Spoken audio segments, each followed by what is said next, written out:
សួស្តីអ្នកនរគ្នាខ្ញុំបាទវិទ្យ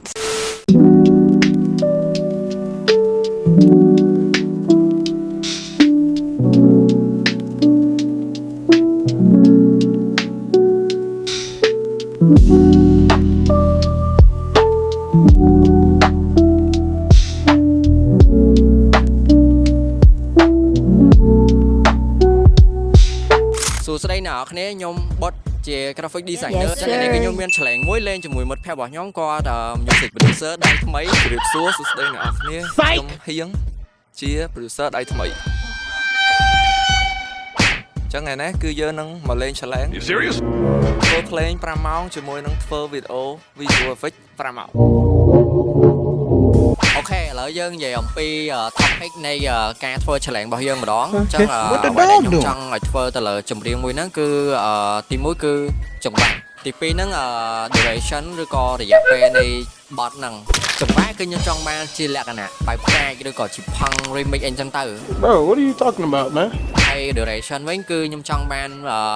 2នាទី yeah maybe វាវែងហើយប៉ុណ្ណឹង2នាទីហើយអ្វីដែល top page ដែលខ្ញុំដាក់គាត់គឺប៉ុណ្ណឹងឥឡូវយើងសួរថាគាត់ confirm អត់ Oh hell no! That's oh hell no! អរគុណបតសម្រាប់ challenge មួយនេះអញ្ចឹងសម្រាប់ challenge មួយនេះគឺយើងនឹងទទួលគឺខ្ញុំនឹងទទួលប៉ុន្តែខ្ញុំនឹងខ្ញុំលើថាគាត់ចង់បានជាចង្វាក់ផាំងអញ្ចឹងចង្វាក់ផាំងគឺជាចង្វាក់មួយដែលរាងកាយខ្លាំងមែនទែនគឺ aggressive អញ្ចឹងខ្ញុំនឹងផ្ដល់ title សម្រាប់ចង្វាក់មួយហ្នឹងគឺដែលមានឈ្មោះថា The Devil Road អញ្ចឹងអ្វីដែលខ្ញុំចង់បានពីគាត់វិញគឺខ្ញុំចង់ឲ្យគាត់ធ្វើវីដេអូដែលការដូចគ្នាដើម្បី relate ជាមួយនឹងចង្វាក់មួយហ្នឹង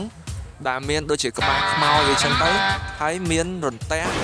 មាន effect មានអីចឹងទៅតាមតែគាត់ធ្លាប់ធ្វើពីមុនមកសម្រាប់ចង្វាក់មួយហ្នឹង Daddy chill អូខេអរគុណឡាយហៀងអញ្ចឹងអ្វីដែលគាត់និយាយមកគឺខ្ញុំទទួលបានទៅលើ soft visualizer មួយហ្នឹងអញ្ចឹងអ្វីដែលគាត់និយាយមកហ្នឹងគឺយើងមាន title ឬក៏មានជា effect អីចឹងទៅដែលគាត់ចង់បាននៅក្នុង visualizer មួយហ្នឹងអូខេឥឡូវយើងចង់ដឹងថា process យើងបែបម៉េចទៅលើការ challenge មួយហ្នឹងអញ្ចឹងគឺយើងចាប់ផ្ដើមឥឡូវហ្នឹងអូខេអត់អូខេឥឡូវយើងចាប់ផ្ដើមឥឡូវហ្មង What the fuck was that?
Ba mà để tí vậy? Ba mình ở đây sai chiều.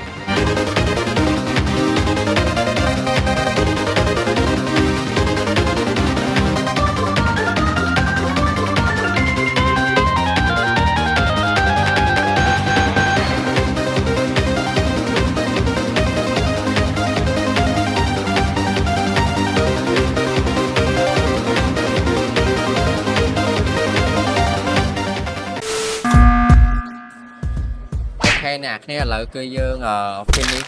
từ là challengeរបស់យើងហើយអូខេឥឡូវអញ្ចឹងគឺយើងចាប់ដើមទៅមើលនៅ final design របស់គ្នាថាវាមានរសជាតិបែបម៉េច Nice យើងកំបាញ់ទាំងពីរនេះចូលគ្នាជាមួយនឹងបទចម្រៀងជាមួយនឹង visualizer Let's go